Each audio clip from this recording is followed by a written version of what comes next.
Assalamualaikum warahmatullahi wabarakatuh. Sahabat Culibon, salam kopi pahit. Nah, pada video kali ini kita akan coba lanjut program dari bahan bonsai serut satu ini. Nah, kita siapkan dulu peralatannya. Di sini ada kawat sama gunting, kemudian ada sikat gigi untuk kita bersihkan pohon.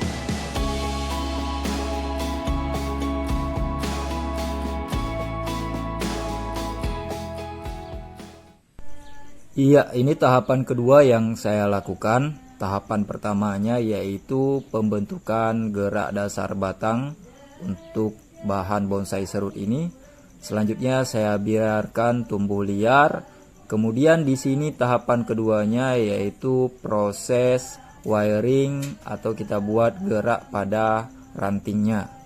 Nah, ini saya menggunakan kawat nomor 2. Kemudian saya lakukan wiring. Tahapan wiring ini untuk kita buat gerak dasar pada percabangannya atau perantingannya ini teman-teman.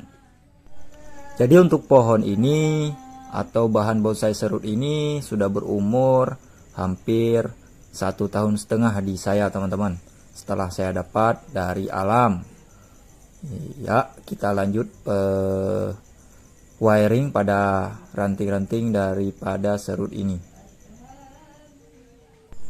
Ya, salah satu tantangan dalam tahap kedua yaitu wiring pada cabang atau perantingannya, yaitu menentukan gerak sehingga bahan bonsai kita akan terlihat indah.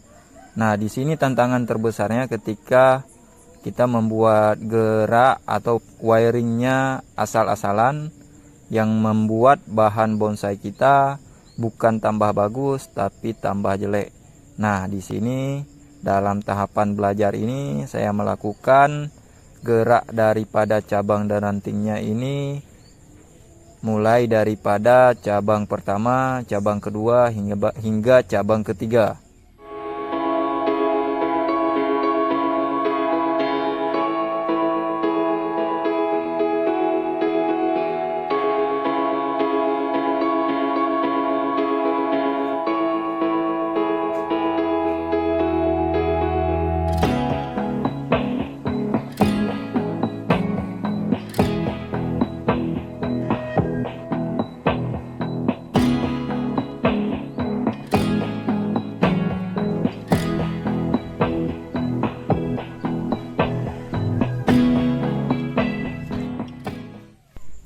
Nah, setelah wiring seperti ini, selanjutnya kita harus memperhatikan kembali apakah gerak daripada perantingan yang sudah kita lakukan sesuai dengan gaya yang sedang kita coba buat untuk bahan bonsai serut ini.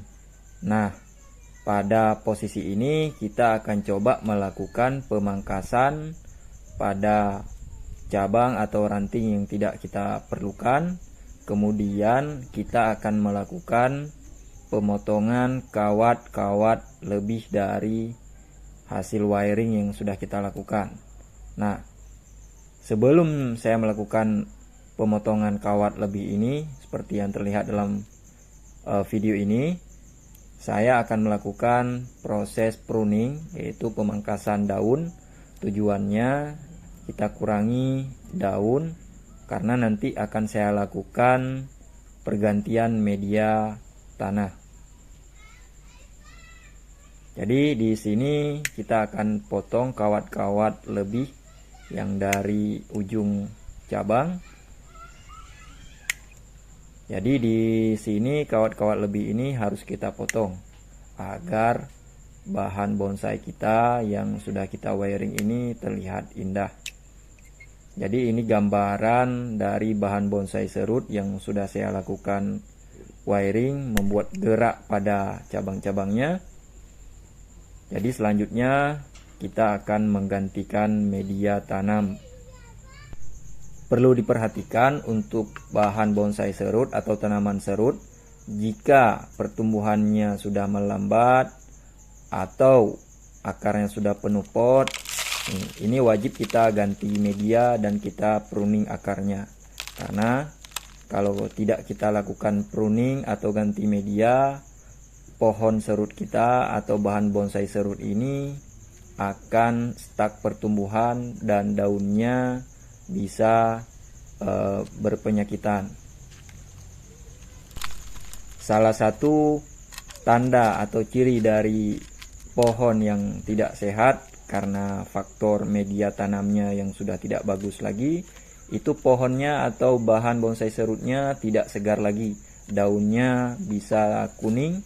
Nah, selain itu bisa juga pada daun-daun pohon serut ini dihinggap oleh hama kutu putih. Nah, jadi pergantian media ini perlu kita lakukan setelah proses wiring dan pruning.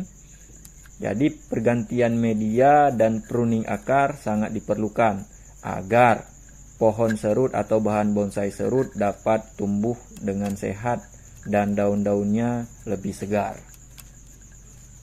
Dalam proses pergantian media tanam serut ini kita harus sangat hati-hati karena pohon serut itu sangat mudah mati ketika mengganti media tanam yang disebabkan oleh tanah pada akar-akar serut ini terkelupas semua. Kemudian akarnya ini harus sangat hati-hati dalam proses pemangkasan akar, karena kalau sampai akar tunggalnya kita potong, ini bisa jadi atau kemungkinan besar bahan bonsai serut atau pohon serutnya mati. Jadi yang perlu kita pruning adalah akar-akar serabutnya, dan harus kita sisakan tanah di pangkal batang bahan bonsai serut. Nah, tahapan selanjutnya saya di sini membersihkan pangkal batang serut yang dari kulit-kulit batang yang sudah mati. Kemudian di sini saya masih melanjut dengan memotong akar-akar yang sudah penuh. Jadi proses ini sangat penting dilakukan pada bahan bonsai. Selain pruning daun, juga perlu kita lakukan pergantian media dan pemangkasan akar-akar serabutnya.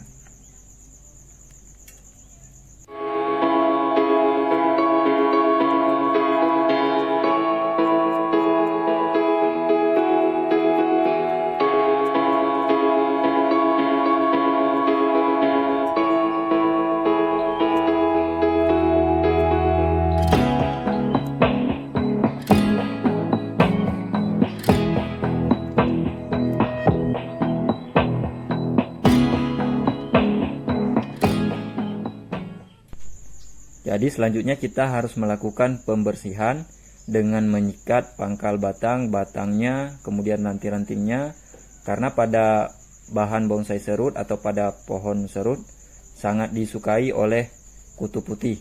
Jadi banyak kutu-kutu putih yang menempel di batang ataupun ranting-ranting pohon.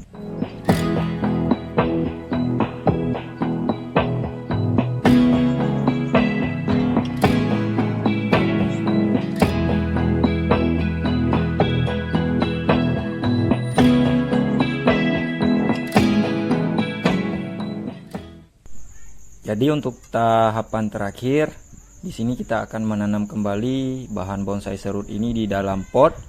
Nah, saya di sini menggunakan tanah humus atau tanah kompos yang berasal dari kebun kopi.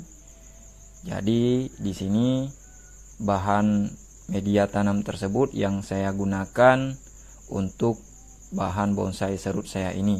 Karena sejauh perjalanan saya menggunakan tanah humus di kebun kopi, pohon-pohon atau bahan bonsai serut itu tumbuh subur. Kemudian proses pergantian medianya pun mudah untuk dilakukan karena tanahnya gembur. Nah, ini setelah kita lakukan pergantian media, itu perlu kita lakukan penekanan seperti ini teman-teman pada tanahnya supaya tidak ada ruang kosong di dalam pot antara bahan bonsai serut dengan tanahnya. Jadi di sini perlu kita lakukan penekanan agar tanahnya padat, kemudian kita siram dengan air. Di sini saya menggunakan air yang saya campur dengan salah satu bumbu masak, yaitu Ajinomoto. Karena di pengalaman saya, dengan kita mencampur Ajinomoto dengan air, kemudian kita siram pada bahan bonsai serut atau tanaman bonsai, itu dapat merangsang pertumbuhan sehingga bahan bonsai kita yang ada dalam pot selalu subur, meskipun kita tidak menggunakan pupuk kimia atau pupuk organik. Itu dia sedikit sharing pengalaman, semoga bermanfaat. Sahabat Culibon, salam kopi pahit. Assalamualaikum warahmatullahi wabarakatuh.